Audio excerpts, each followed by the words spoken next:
Olá, amigos! Olá, servidores públicos! O podcast Radar do Serviço Público vai apresentar detalhes da corrida contra a proposta de emenda à Constituição PEC 32, que tramita em Brasília e prevê o fim do serviço público. Isso mesmo, não há como mensurar os prejuízos caso essa proposta seja aprovada. E para debater essa proposta, convidamos a professora e pesquisadora na área política, Carla Michele Quaresma, a presidente do Sindicato dos Docentes da Universidade Estadual do Ceará, Virgínia Assunção, e o deputado estadual, Renato Roseno. Radar do Serviço Público. Olá, deputado. Vamos colocar nossa conversa em dia falando dessa proposta que é maléfica para servidores e para a sociedade. Quais os principais desafios nesse enfrentamento? A PEC 32 é mais uma das tentativas de desmonte do nosso pacto sociopolítico consolidado pela Constituição de 88. Quando a sociedade brasileira se mobilizou para fazer uma nova Constituição, no processo de redemocratização, na luta de refundação do Estado brasileiro, pós-ditadura militar, a sociedade brasileira escolheu ter um Estado social com direitos sociais, com direitos fundamentais garantidos, com primados de um serviço público que tivesse garantias para o exercício do bem público, para a concretização do interesse público. Por isso que consolidou-se o concurso público, ou seja, como a porta de entrada para o serviço público. É bom que o nosso ouvinte saiba que até 88 o concurso público não estava garantido como porta de entrada para o serviço público. Então foi a Constituição de 88 que garantiu o concurso público, que garantiu a estabilidade, que permitiu uma compreensão de Estado brasileiro a serviço das maiorias sociais. O que a PEC 32 faz é, na verdade, tentar acabar com isso. Primeiro, acaba com o regime jurídico único dos servidores, acaba com a entrada via concurso público, porque na prática institui um contrato temporário de 10 anos, então você imagina qual vai ser o gestor que vai fazer concurso público se ele vai poder fazer contratos temporários de 10 anos, ou seja, uma década de contrato temporário. E acaba por delegar serviços públicos para terceiros, ou seja, abre um caminho muito perigoso para a privatização dos serviços. E isso, portanto, afeta diretamente a qualidade, a universalidade dos serviços públicos prestados à população, porque a população vai ficar agora à mercê, digamos assim, de arranjos políticos que vão ser montados para atender os grupos que vão estar dominando o determinado município ou estado. Portanto, fere de morte o pacto sociopolítico da Constituição de 88 e vai prejudicar em muito as maiorias sociais, que são exatamente aquelas que mais dependem do serviço público. Professora Virgínia, na sua ótica, qual o impacto desse projeto de Estado mínimo para a universidade pública? Em relação aos impactos do projeto de Estado mínimo para a universidade pública, primeiro, desconfigurar essa ideia de que o Estado mínimo ele é algo benéfico. O Estado mínimo para quem? O Estado mínimo que a gente está falando é um Estado mínimo para a classe trabalhadora, para a classe que vende a sua força de trabalho e que é força motriz para o desenvolvimento do país. Mas ele é um Estado máximo para o capital, porque ele constrói todo o caminho de privatização das políticas públicas, de terceirização dos serviços, e constrói um caminho de proteção, de apoio, de salvaguarda do grande capital.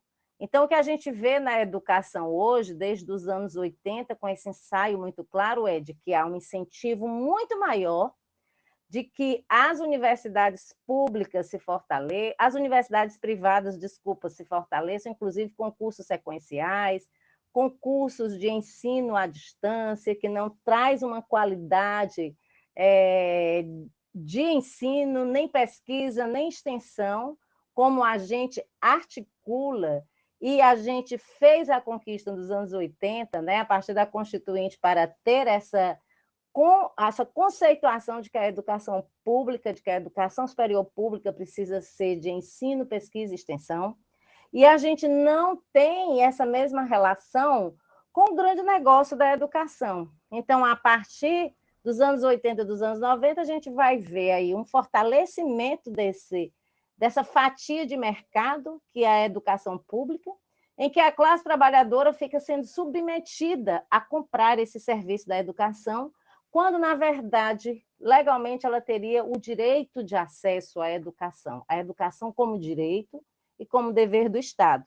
Então, a gente vê claramente que esse projeto, né, de Estado mínimo para a universidade pública é de redução do fortalecimento da educação pública e da universidade pública e de apoio total à abertura cada vez maior, com subsídios públicos, às universidades privadas, e que isso impacta diretamente na perspectiva do conhecimento crítico, do pensamento crítico, da formação crítica dos filhos da classe trabalhadora, principalmente. Professora Carla Michele, qual o seu ponto de vista sobre o relacionamento do governo Bolsonaro nas casas legislativas? O governo está enfraquecido? É possível uma reviravolta? Em relação à situação do presidente Bolsonaro no Congresso Nacional, é claro que existe ali uma correlação de forças, o que muitas vezes causa alguma dificuldade de manter a governabilidade, mas é importante destacar que o presidente Bolsonaro conta com o apoio do presidente da Câmara dos Deputados, o deputado Arthur Lira, que inclusive teve o apoio direto do presidente Bolsonaro na sua eleição. E recentemente, inclusive, vimos o deputado Arthur Lira numa articulação muito grande para a aprovação de uma medida que estabelece uma alteração na cobrança de ICMS para tentar intervir sobre o preço de combustíveis no Brasil, atendendo a uma necessidade apresentada pelo presidente Bolsonaro. Então, a despeito de toda uma situação que é parte da correlação de forças, porque afinal de contas as casas legislativas elas apresentam forças distintas e opostas, essa situação é mais tranquila porque o presidente da Câmara é muito alinhado com as necessidades do presidente da República. E no que concerne à aprovação da reforma administrativa, nós devemos lembrar que foi uma das grandes bandeiras levantadas na campanha de 2018 pelo então candidato Jair Bolsonaro. Uma reforma administrativa que iria garantir uma diminuição dessa atividade estatal com maior eficiência na utilização dos recursos, para que a máquina administrativa consiga atender melhor as necessidades sociais. Então, essa foi uma bandeira importante levantada durante a campanha eleitoral, e a reforma administrativa seria, portanto, a medida necessária para garantir, portanto, a execução, a confirmação desse compromisso que foi apresentado durante o período eleitoral. Do Serviço Público. Realmente, né, gente? A aprovação dessa PEC é muito preocupante. A sociedade civil brasileira devia estar discutindo isso com mais afinco, porque os efeitos a longo prazo são devastadores. Realmente não tem como aprovar, não tem como emendar, não tem nada que se salve desse projeto que está tramitando no Congresso. E mais do que nunca, a resistência dos servidores públicos é que vai realmente permitir que a gente mantenha minimamente o Estado brasileiro, né, a democracia, e que ele fique a serviço da população, que é realmente a usuária final do serviço público. Deputado, dando continuidade à discussão que pontua a possibilidade de ampliar o cenário de concessões para empresas privadas no serviço público, isso pode se tornar um cabide de empregos? Veja, o mercado, ele busca lucro. Então, vai ter áreas e territórios em que o mercado não vai ofertar. Então, imaginemos o seguinte: quem é que agora, na pandemia, chegou com saúde pública, com educação pública, nos territórios mais distantes, mais inóspitos, aqueles com menor atividade econômica, com menor densidade demográfica? Foi o Estado por via do serviço público. E é muito importante entender que o Estado faz isso, inclusive, com um número muito diminuto de servidores públicos. No Brasil, né, diferentemente de outros países, né, nós temos aí algo como 12% da força de trabalho no serviço público.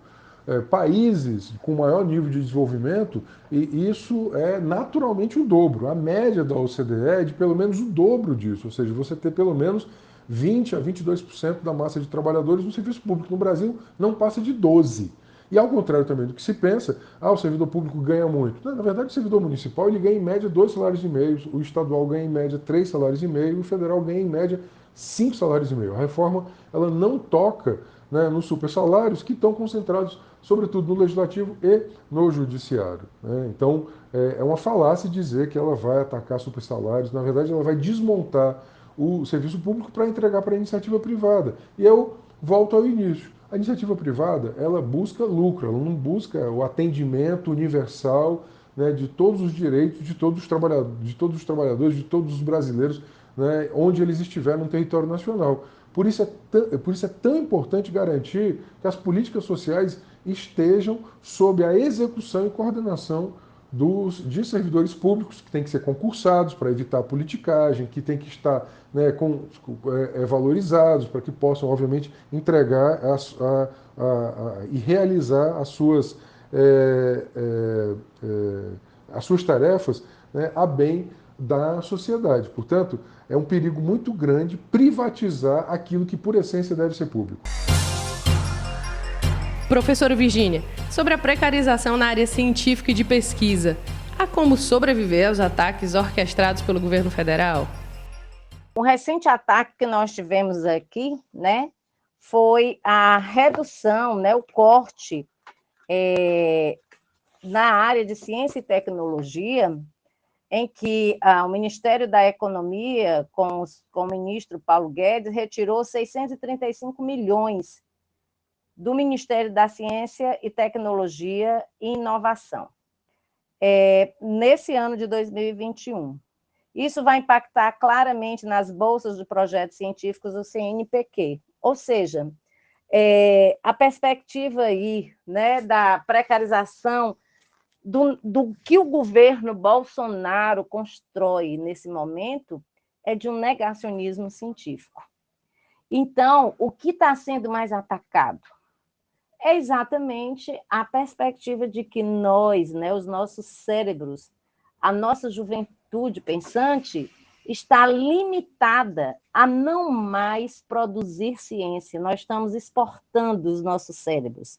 A área da ciência e da pesquisa está com a nuvem, né, uma nuvem pesada de um negacionismo científico. Não é para menos que a gente está com mais de 600 mil brasileiros e brasileiras mortos,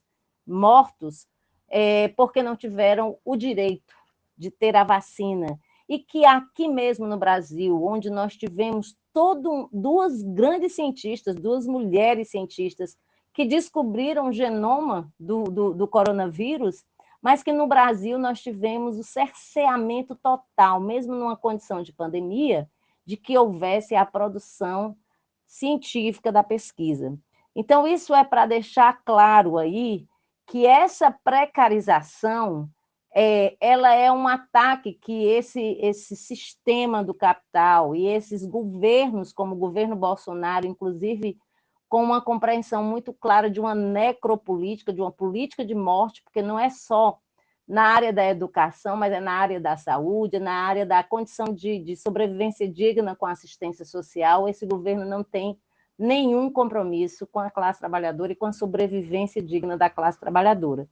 Então, concretamente, qual é a forma que a gente tem de sobreviver a esses ataques? Resistindo, denunciando, lutando e dizendo que nós não vamos aceitar isso. É a unidade na luta da classe trabalhadora. É isso que nós estamos fazendo com a PEC 32, é isso que nós ensaiamos fazer no momento em que fomos mais golpeados com a reforma, que é a contra-reforma da Previdência Social, que deixou tantas famílias, inclusive agora, na pandemia, com um orçamento cada vez mais diminuído em função das mortes dos seus provedores e das suas provedoras, inclusive como profissionais de saúde que morreram de Covid. Então, é a sobrevivência, gente, é a luta, né? É a resistência, é dizer claramente que unidos e com força nessa unidade na luta, nós podemos sim vencer. Eu acredito que a gente sobrevive sim, mas sobrevive se nós nos reconhecermos como classe trabalhadora explorada e como classe trabalhadora que não vai aceitar essa forma de definir que nós temos que morrer, quando a gente diz que a gente não quer morrer. Então é isso, só a luta muda a vida, e a gente precisa ter consciência disso, e cada vez mais sobreviver dentro dessa perspectiva de nos unificar na luta. Professora Carla Michele, a Consultoria de Orçamentos, Fiscalização e Controle do Senado Federal destacou em nota técnica 69/2021 que a PEC 32/2021 apresenta diversos efeitos de impactos fiscais adversos, tais como corrupção, facilitação da captura do Estado por agentes privados, etc. Como essa situação afetará a sociedade civil? Em nota técnica elaborada pelo Senado Federal, o que se percebe é que o texto apresentado para a reforma administrativa está na contramão daquilo que foi proposto durante o período eleitoral, já que ele aprofunda questões que devem ser combatidas pela sociedade, como a questão da corrupção, a utilização do público para o atendimento de necessidades privadas, ao, por exemplo, oportunizar um aumento de cargos comissionados, de pessoas que são indicadas para assumirem funções públicas. Isso está completamente em desacordo com a construção de um Estado racional, em que os servidores públicos são contratados mediante critérios técnicos, a partir de uma seleção. Esses servidores são fortalecidos, têm a autonomia necessária para executarem as suas funções dentro de um perfil estabelecido pela administração pública. Então, se realmente nós queremos, no Brasil, melhorar o nível da administração pública, dos serviços que são essenciais para gerar o bem-estar de uma sociedade, nós devemos nos valer das leis já existentes, aplicando essas leis de maneira correta e, claro, cada vez mais valorizando, fortalecendo o servidor público, porque ele é fundamental para garantir uma sociedade com mais equidade. O processo de luta continua mobilizando servidores públicos em todo o Brasil. Atos de rua, ações nas mídias sociais e o corpo a corpo nos aeroportos para falar com os deputados, tudo em defesa do serviço público. Informações com Anne Martins. E a luta contra a reforma administrativa é incansável. Em Fortaleza, sindicatos, associações, fóruns, federações e centrais sindicais realizam, em datas específicas de embarque de parlamentares, o corpo a corpo no Aeroporto Internacional Pinto Martins. Em Brasília, os servidores públicos de vários estados visitam gabinetes e conversam com os deputados contrários e a favor da proposta de emenda à Constituição, a PEC 32. Além disso, os manifestantes protestam no aeroporto e áreas comuns da Câmara Federal.